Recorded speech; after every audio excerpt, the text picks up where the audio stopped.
Okay बच्चों, online study class में आप सभी का स्वागत है। अब ऑनलाइन जो पढ़ाई तुमर द्वार कार्यक्रम चल रहा है, इस संदर्भ में हम सभी को अपनी अपनी रिस्पॉन्सिबिलिटी को अच्छी तरीके से निभाना है, क्योंकि ये ऑनलाइन क्लास ऐसा है कि इसमें आपको खुद को एक्टिव रहना है और आप खुद उस साइट पर जाकर अपने cgschool.in का जो है अपना जो अकाउंट है उसको आप खोलेंगे, आईडी है उसको खोलेंगे और वहां पर आपको खुद को अध्ययन करना पड़ेगा।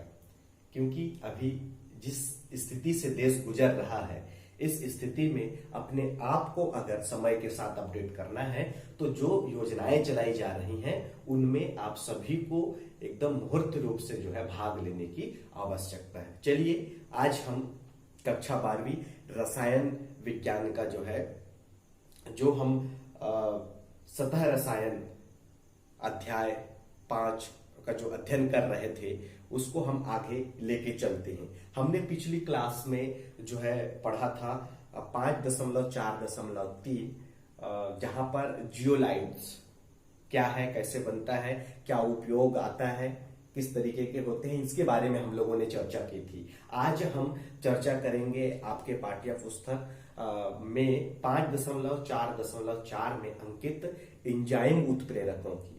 उससे पहले हम लोगों ने ठोस उत्प्रेरकों की भी बात की थी और जो जियोलाइट था वो ठोस उत्प्रेरक था। आज हम बात करेंगे एंजाइम उत्प्रेरकों की कि ये एंजाइम उत्प्रेरक कैसे होते हैं, क्या होते हैं, कहां से बनते हैं, इनकी क्रियाविधि कैसे होती है और ये किन क्रियाओं को जो है गाइड करते हैं और इन पर किसी चीज का प्रभाव, किन किन चीजों का जो है प्रभाव पड़ता है। चलिए स्टार्ट करते हैं। कक्षा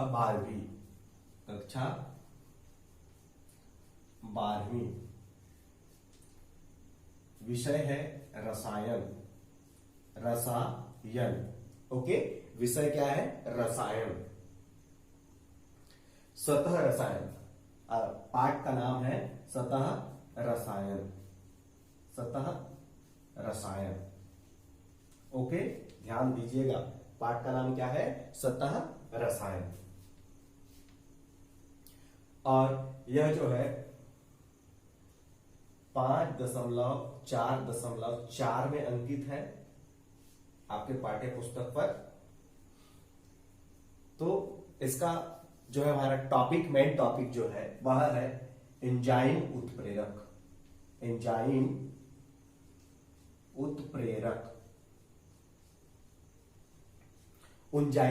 उत्प्रेरक। ओके,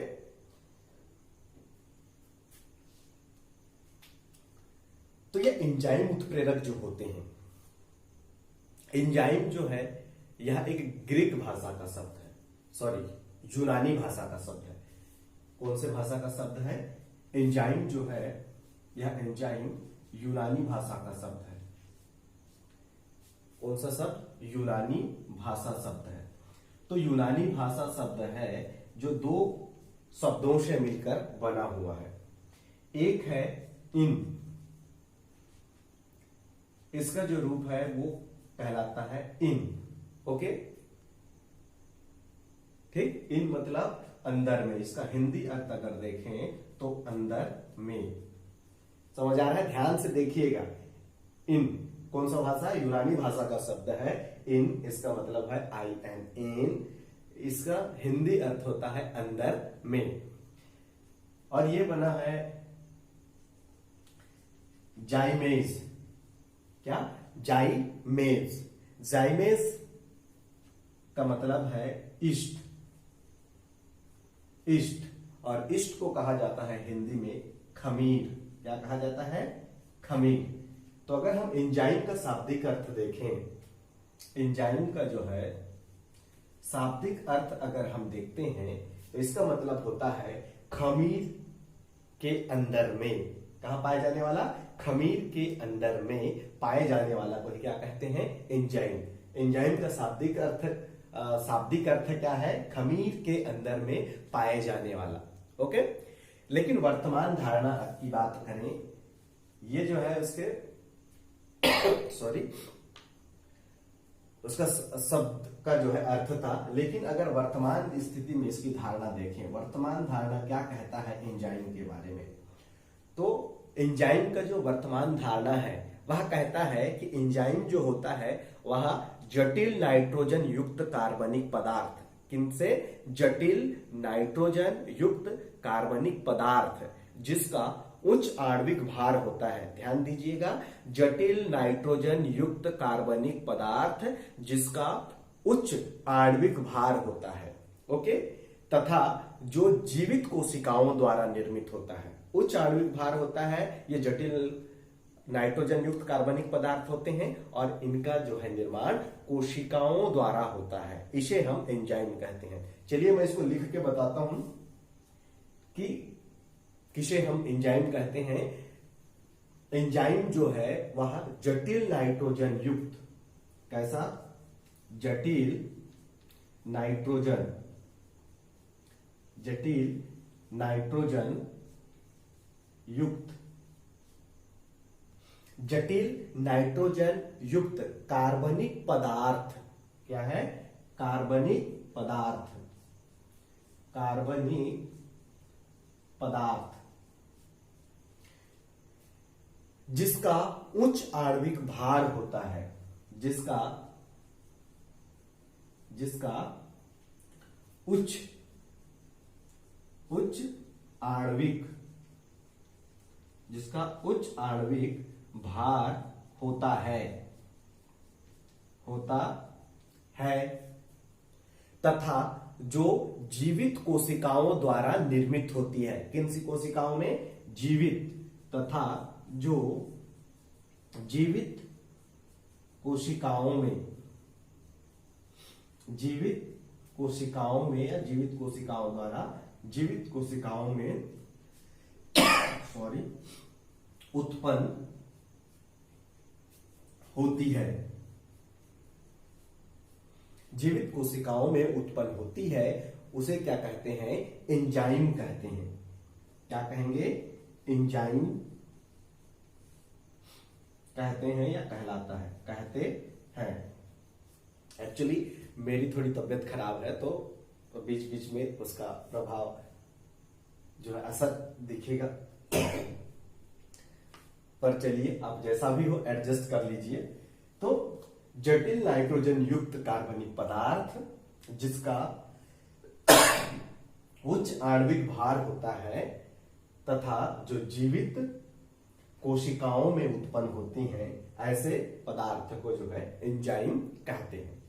ओके, तो ये एंजाइम जो होता है, इस एंजाइम का जो है निर्माण होता है वो एपो एंजाइम और सह एंजाइम के आपस में मिलने से एक संपूर्ण एंजाइम का निर्माण होता है। देख लीजिए इनके किनके, एपो एंजाइम, एपो एंजाइम तथा सह एंजाइम, एपो एंजाइम और सह एंजाइम, इनके जो है मिलने से एक संपूर्ण एंजाइम का निर्माण होता है, संपूर्ण एंजाइम। याद रखिएगा, एपो एंजाइम और को एंजाइम जब आपस में मिलते हैं तब जाके एक संपूर्ण एंजाइम का निर्माण होता है। और इन एंजाइमों का जो क्रिया विधि है उसको हम ताला चाबी क्रिया विधि के द्वारा समझते हैं। कौन से विधि के द्वारा, ताला चाबी। तो ये ताला चाबी जो क्रिया विधि होती है इसमें हम कुछ इस तरीके से रिएक्शन दिखाते हैं। ये क्या होते हैं, पहले एंजाइम और सबस्ट्रेट आपस में तेजी से जुड़ते हैं और एक संकुल का निर्माण करते हैं, कॉम्प्लेक्स का निर्माण करते हैं। क्या होगा, एंजाइम्स और सबस्ट्रेट जो होगा वो आपस में तेजी से जुड़ेंगे और एक कॉम्प्लेक्स का निर्माण करेंगे। वो कॉम्प्लेक्स फिर धीरे धीरे जो है एंजाइम और प्रोडक्ट में टूटेगा। जैसे प्रोडक्ट बनेगा, प्रोडक्ट बनने के बाद एंजाइम प्रोडक्ट से अलग हो जाता है। देखिए किस तरीके से ये जो एंजाइम है ये पहले सबस्ट्रेट के साथ जो है बहुत तेजी से जुड़ता है। किसके साथ, सबस्ट्रेट के साथ। इसको लिख सकते हैं अपन फास्ट, बहुत ही तेजी से जुड़ता है। तेजी से जुड़ने के बाद जो है इन दोनों के बीच में एक कॉम्प्लेक्स बनता है। क्या बनता है, कॉम्प्लेक्स।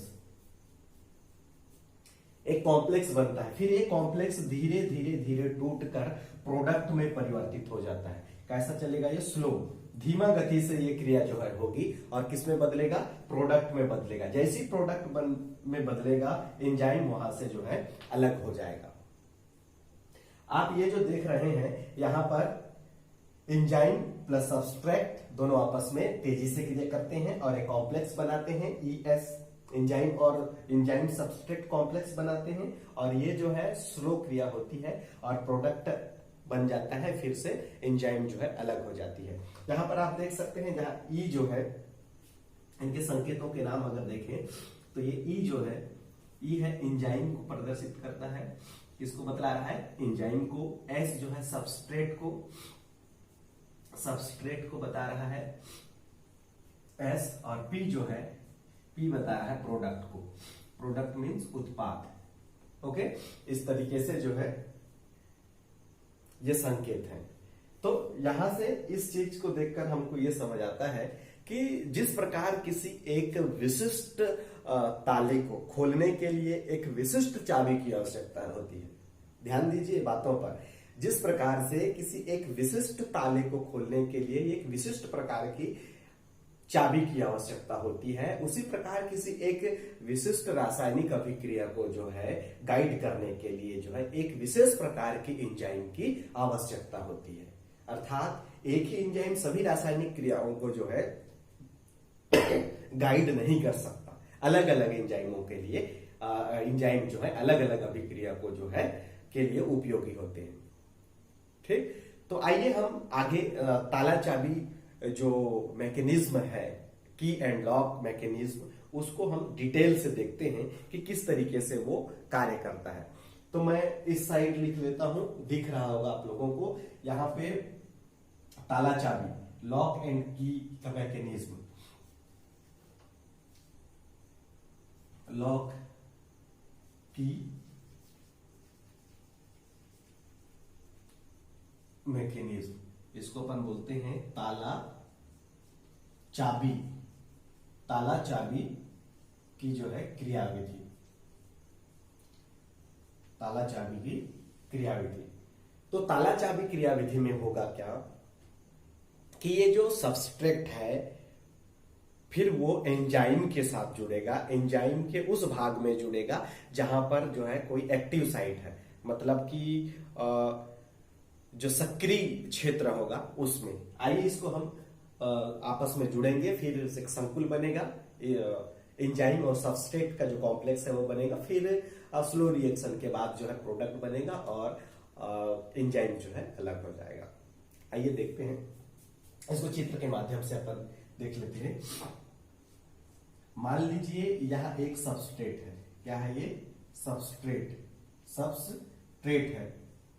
ओके, इस सबस्ट्रेट के पास जो है ये एक एंजाइम है। क्या है ये? एक एंजाइम। ये एंजाइम है, ये सबस्ट्रेट है और ये एंजाइम है। इस एंजाइम का ये जो पोर्शन है ये एक्टिव साइट है।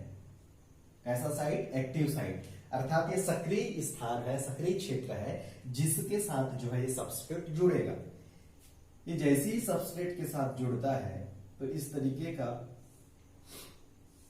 तो ये सबस्ट्रेट जो आता है यहां आकर एक्टिव साइट के साथ जुड़ के इसके साथ जो है ये कॉम्प्लेक्स बनाता है। ये कॉम्प्लेक्स है। कैसा कॉम्प्लेक्स? ये कॉम्प्लेक्स है एंजाइम और सबस्ट्रेट कॉम्प्लेक्स। ओके, एंजाइम और सबस्ट्रेट कॉम्प्लेक्स है। अब होगा क्या? अब ये तेजी के साथ कॉम्प्लेक्स बना लेते हैं, उसके बाद क्या होता है? रिएक्शन स्लो होता है। देख लीजिए, तो ये स्लो गति से जो है रिएक्शन होगा और इस एंजाइम के अंदर ही प्रोडक्ट जो है ये जो है ये है एंजाइम कैटलिसिस करके जो है अलग हो जाएगा एंजाइम, और ये जो है प्रोडक्ट प्रोडक्ट बनेगा, कैटालिसिस होके जो है एंजाइम अलग हो जाएगा। इसको प्रेरित करके जब क्रिया कंप्लीट हो जाता है तो एंजाइम अलग हो जाता है, और ये प्रोडक्ट जो बना, ये प्रोडक्ट फाइनल में हमें जो है इस तरीके से प्राप्त हो जाता है। ओके, इस तरीके से नया प्रोडक्ट जो है फाइनली हमको एंजाइम से अलग होकर प्राप्त हो जाता है। तो हमने देखा कि ताला चाबी क्रियाविधि में सबस्ट्रेट, एक्टिव साइट एंजाइम का, फिर उसके साथ दोनों जुड़ते हैं, एंजाइम सबस्ट्रेट कॉम्प्लेक्स बनाता है, फिर ये जो है धीरे धीरे प्रोडक्ट का निर्माण करता है। जब प्रोडक्ट बनता है तो एंजाइम अलग हो जाता है।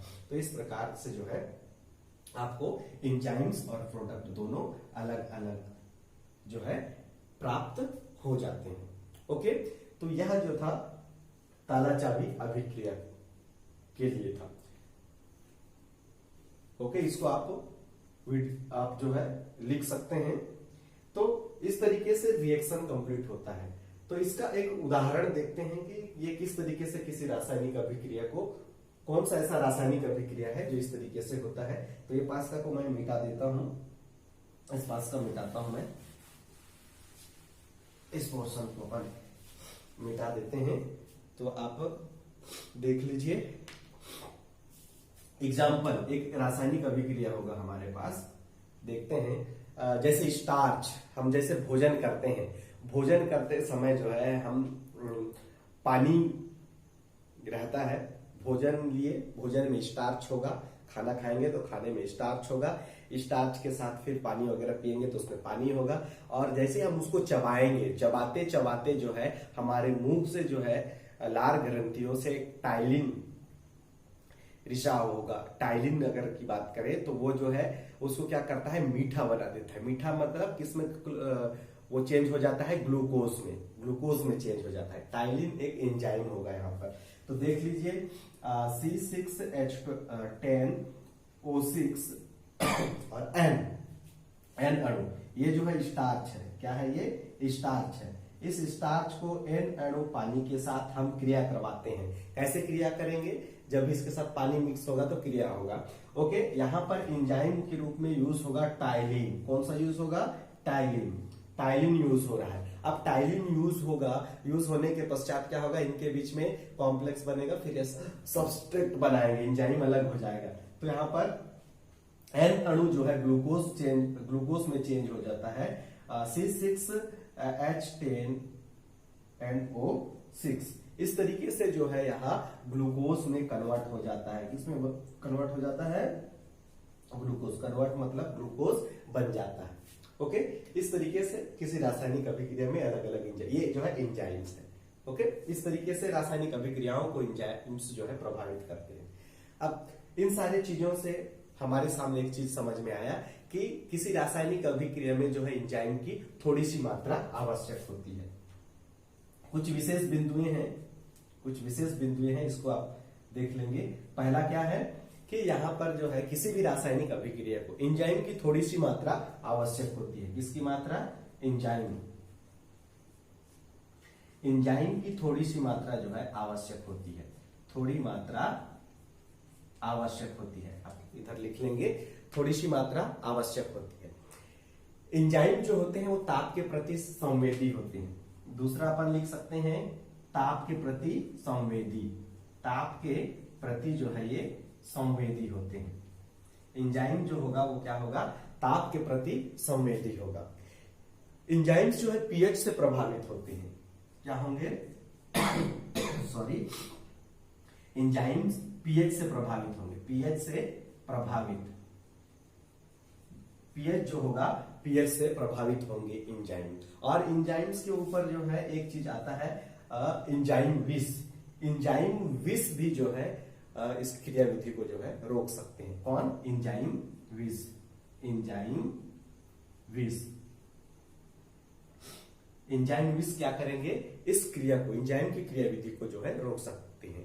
तो ऐसे एंजाइम, अब बात आती है एंजाइम विष क्या है? ऐसे पदार्थ जो किसी एंजाइम के उत्प्रेरक करने वाले अभिक्रिया को जो रोकता है, ऐसे पदार्थ को जो है एंजाइम विष कहते हैं। ओके, तो इस तरीके से आपको यह लेक्चर कैसा लगा आप देख लीजिए अच्छे से, और अपना जो है काम आप खुद करिए, नोट्स बनाइए, पढ़ते रहिए और इस मुश्किल घड़ी में भी आप अपने कार्य को अच्छे से संपन्न करिए। ओके, हम अगले क्लास में फिर से मिलेंगे। तब तक के लिए आप सभी को से विदा लेता हूं। जय हिंद, जय भारत, जय छत्तीसगढ़। ओके बच्चों, बाय।